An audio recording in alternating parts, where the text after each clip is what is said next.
प्रिय स्टूडेंट्स, स्वागत है आपका हमारे यूट्यूब चैनल पर।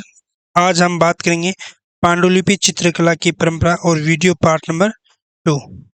तो चलिए शुरुआत करते हैं कुछ महत्वपूर्ण प्रश्नों के बारे में। क्वेश्चन नंबर 20, विष्णु धर्मोत्तर पुराण का तृतीय खंड चित्र के किन किन अंगों का वर्णन करता है?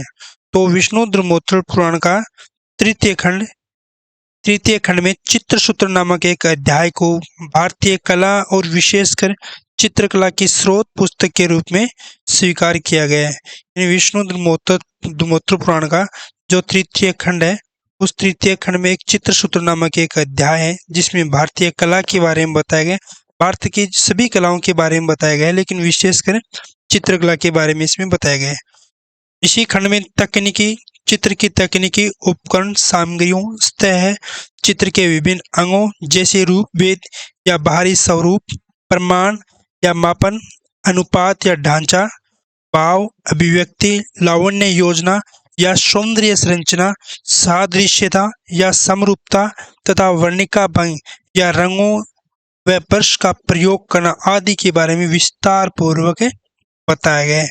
यानी चित्र किस प्रकार बनाया जाएगा, चित्र की सतह क्या होगी, कौन सी सामग्री चाहिए, उपकरण क्या होगी, तकनीकी क्या होंगे और रंग व ब्रशों का किस प्रकार से प्रयोग किया जाएगा, विस्तार पूर्वक इस चित्रसूत्र नामक ग्रंथ में बताया गया है।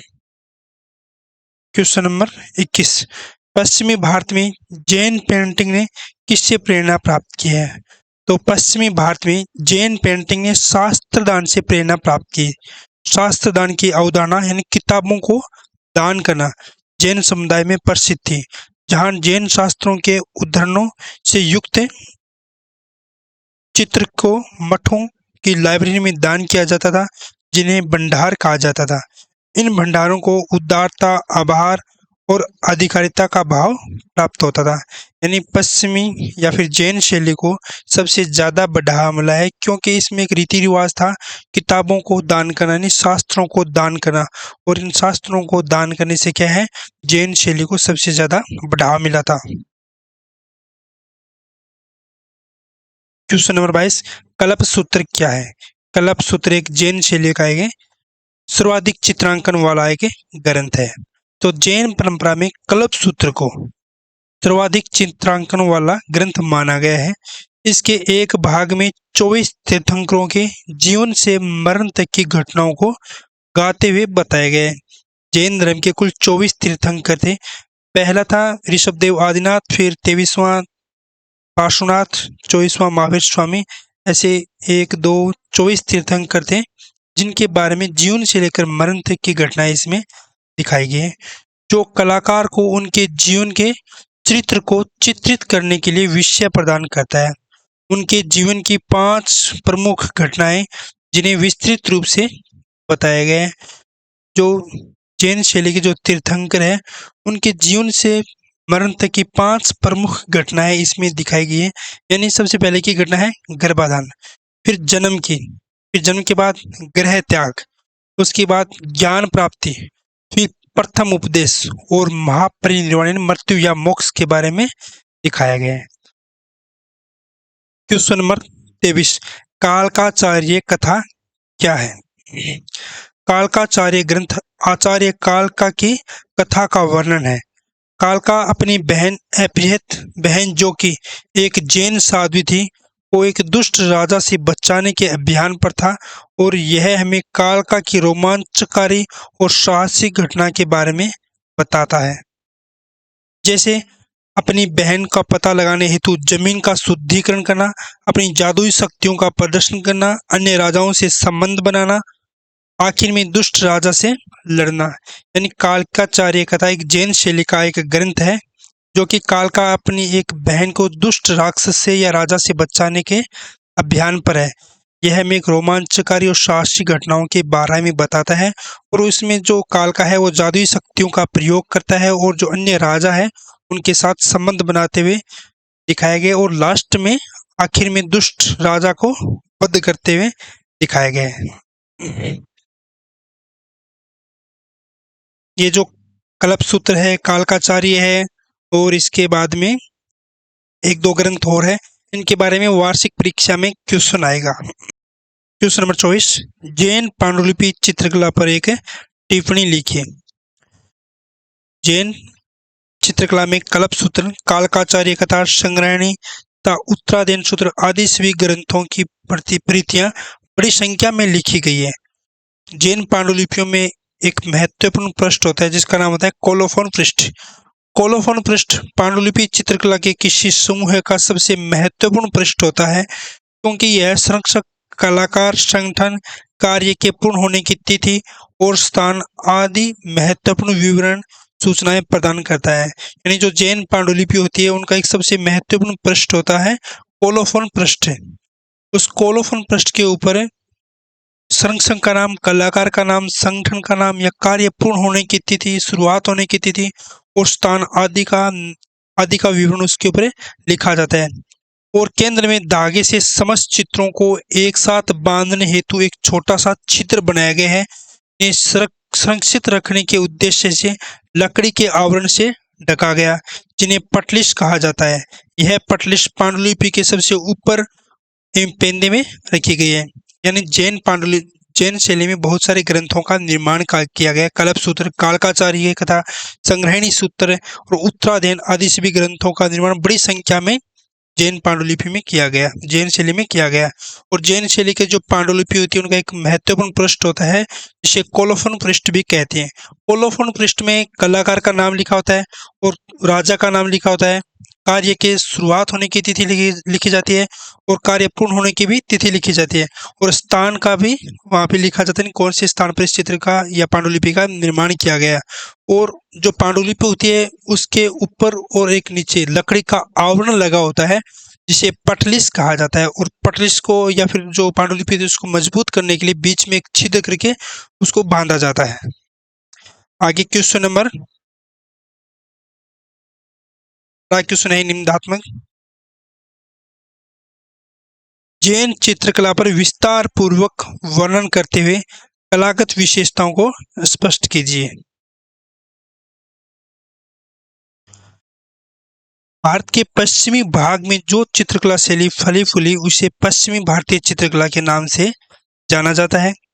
पश्चिमी भारतीय चित्र शैली का प्रमुख केंद्र गुजरात, जो जैन शैली है या पश्चिमी शैली है इसका प्रमुख केंद्र कौन सा था? गुजरात था। इसमें अन्य केंद्रों के रूप में राजस्थान का दक्षिणी भाग और मध्य भारत का पश्चिमी भाग भी है।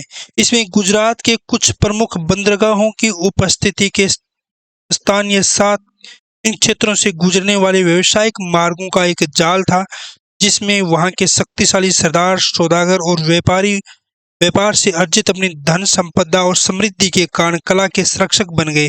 व्यापारी वर्गों में मुख्यतः जैन समुदाय के प्रतिनिधित्व होते थे, जो कि जैन संप्रदाय से संबंधित विषय वस्तु की कला के महत्वपूर्ण संरक्षक बने। जो भारत के पश्चिमी भाग में जो चित्रकला शैली फली फूली उसे पश्चिमी भारतीय शैली भी कहा जाता है। इसके अलावा इसे जैन शैली भी कहा जाता है। तो पश्चिमी भारतीय चित्रकला का जो मुख्य केंद्र था वो गुजरात था और इसके अलावा राजस्थान का दक्षिणी भाग और मध्य भारत का पश्चिमी भाग था। गुजरात में जैन शैली का सबसे ज्यादा विकास हुआ था, क्योंकि जो गुजरात है वहाँ पर बहुत सारे व्यापारिक मार्ग भी थे और वहाँ पे बंदरगाह भी था, जिसके कारण वहाँ पे जो लोग रहते थे वो शक्तिशाली सरदार, सौदागर व व्यापारी या व्यापार में अर्जित व्यापारी लोग वहाँ पे ज्यादा रहते थे, जिसके कारण उनके पास धन संपदा सबसे ज्यादा थी। और इसी के कारण धन संपदा ज्यादा होने के कारण उन्होंने जैन शैली को बढ़ावा भी दिया और उसका संरक्षण भी किया।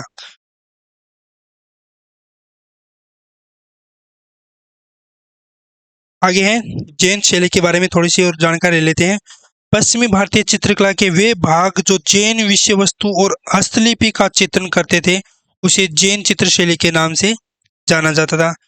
जैन चित्रों को प्रोत्साहन भी मिला, क्योंकि इस समुदाय में प्रचलित शास्त्रदान पुस्तकों को दान देना की अवधारणा ने इसका समर्थन किया था। यानी जैन शैली को सबसे ज्यादा प्रोत्साहन इसलिए मिला था क्योंकि उसके धर्म में एक रीति रिवाज था, यानी शास्त्रदान पुस्तकों को दान करने का रीति रिवाज था।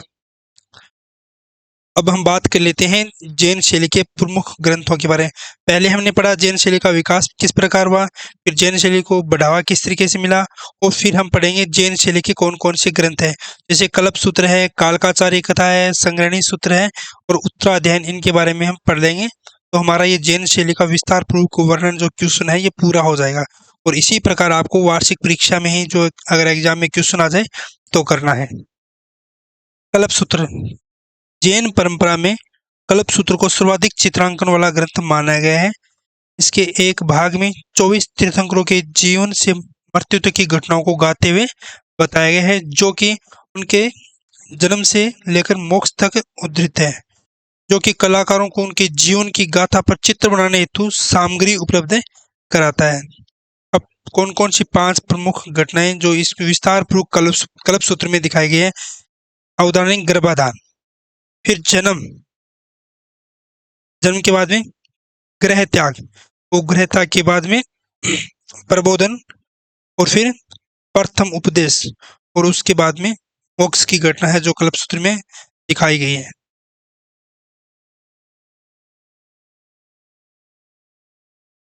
प्रबोधन का अर्थ होता है ज्ञान प्राप्ति। कालकाचार्य कथा, दूसरा ग्रंथ है कालकाचार्य। कालकाचार्य ग्रंथ आचार्य कालका की कथा का वर्णन किया गया है।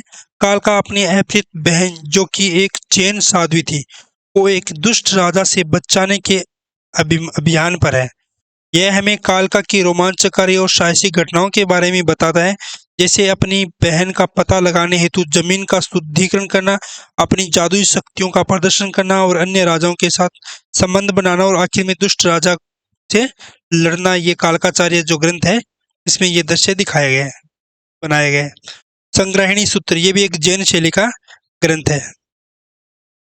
संग्रहणी सूत्र एक ब्रह्मांड व्यापी ग्रंथ है जिसे 12वीं शताब्दी में लिखा गया है।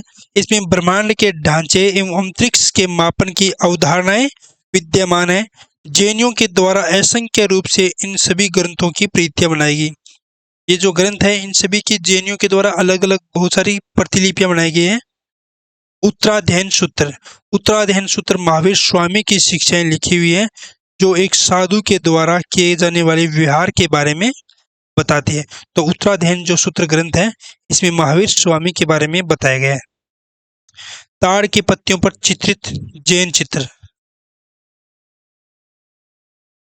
प्रारंभिक जैन चित्र कागज के आगमन से पूर्व ताड़ की पत्तियों पर पारंपरिक रूप से की जाती थी। यानी जब कागज आया था और कागज के आने से पहले जो जैन शैली में जो चित्र बनाए जाते थे वो ताड़ की पत्तियों पर बनाए जाते थे। कागज 14वीं शताब्दी में आया था और भारत के पश्चिमी क्षेत्र से सबसे पुरानी ताड़ के पत्तों की जो सुरक्षित रखी जा सकी पांडुलिपि 11वीं शताब्दी की है। ताड़ के पत्तियों पर चित्रकारी करने से पूर्व का ठीक प्रकार से रख रखाव किया जाता है एवं एक तीखी सुलेख लिखने वाली लेखनी से शब्दों को लिखा जाता है। अब पटलिस, पांडुलिपि जो जैन शैली की जो पांडुलिपि होती है उनमें पटलिस किस प्रकार लगाई जाती है, आवरण। पांडुलिपि या पोथी चित्र के पृष्ठों को एक साथ जोड़ने के लिए ऊपर और नीचे पटलिस नामक एक लकड़ी का आवरण का उपयोग किया जाता था, और जोड़ने के लिए केंद्र बिंदु में धागे से समस्त पृष्ठों को एक साथ बांधने हेतु छोटा सा छिद्र बनाया जाता था, जिससे उसे एक डोर के द्वारा बांध दिया जाए ताकि वे संरक्षित रहे। तो पटलिस क्या होते थे, जैन पांडुलिपि को सुरक्षित रखने के लिए ऊपर और नीचे एक लकड़ी का आवरण लगाया जाता था जिसे पटलिस कहा जाता था, और उनके बीच में एक छिद्र किया जाता था और एक धागे से बांधा जाता था, जिससे क्या है वो पन्ने है वो बिखरे नहीं। जैन शैली की कलागत विशेषताएं, जैन चित्रों ने चित्रकला की एक सरल और नियोजित भाषा का विकास किया था। यह प्राय विभिन्न प्रकार की घटनाओं को अपने अंदर समाहित करने के लिए विभिन्न भागों के मध्य जगह देती है। चित्रों में वस्त्रों के सामियाने, दीवार, फर्नीचर, वेशभूषा एवं अन्य उपयोगी वस्तुओं का चित्रण में स्वदेशी विशेषताएं और स्थानीय सांस्कृतिक जीवन शैली के प्रभाव दृष्टिगोचर होते हैं। नृत्य करते हुए कलाकारों का चित्रण, संगीतकारों द्वारा विभिन्न वाद्य यंत्रों को बजाते हुए भी यहाँ पर चित्रित किया गया है जैन शैली में। इन चित्रों में अपने संरक्षकों की सामाजिक प्रतिष्ठा एवं धन संपदा को इंगित करने के लिए अत्यधिक रूप से स्वर्ण का उपयोग करते हुए मूल्यवान नीले रंग के पत्थरों का उपयोग किया गया है।